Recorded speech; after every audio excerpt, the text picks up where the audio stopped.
This is Gene Sherrard. Welcome to our new online-only feature, Seattle Now and Then 360. Each Now and Then column is accompanied by a 360-degree video, which we invite you to explore, along with an audio version of the column itself.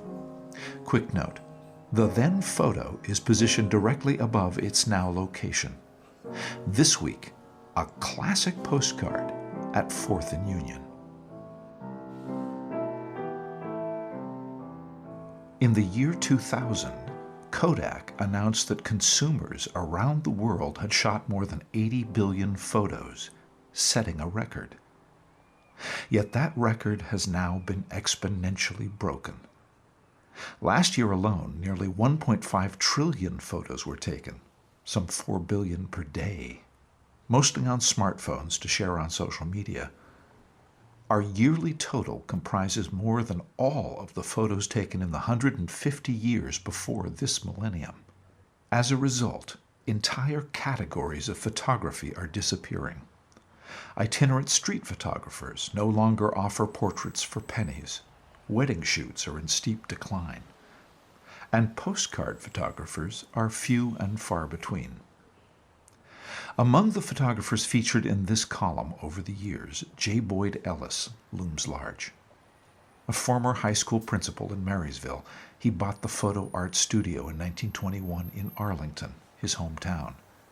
For more than 50 years, he and his son Clifford traveled the state, capturing photos of stunning vistas and local curiosities, such as hollowed-out stumps large enough to squeeze through in a Model T, to sell as postcards to tourists and locals. Prolific collector John Cooper, with a stock of more than 5,000 Ellis cards, explains, "No one covered the state like Ellis, because he was no specialist. He went everywhere." This week's then photo, taken in 1942, soon after the United States entered World War II, boasts some of Seattle's finest mid- to high-rise commercial structures from the city's boom years of the 1920s. The 4-story Great Northern Railway building in the right foreground, and its across-the-street neighbor, the 15-story 1411 4th Avenue building, are Art Deco masterpieces completed in 1929. Designed by brilliant, eclectic architect Robert Reamer, who also created Lake Quinault Lodge and Yellowstone National Park's Old Faithful Inn, they gracefully anchor the central business district. The often glazed, terracotta-clad buildings include the 10-story Gothic Revival 4th and Pike building from 1927 at the far end of the block, and the landmark Joshua Green building from 1913 peeping out just opposite. Keen-eyed readers also will note the US 99 sign affixed to the lamppost at lower right, evidence that before the Alaskan Way Viaduct, Highway 99 poked along 4th Avenue.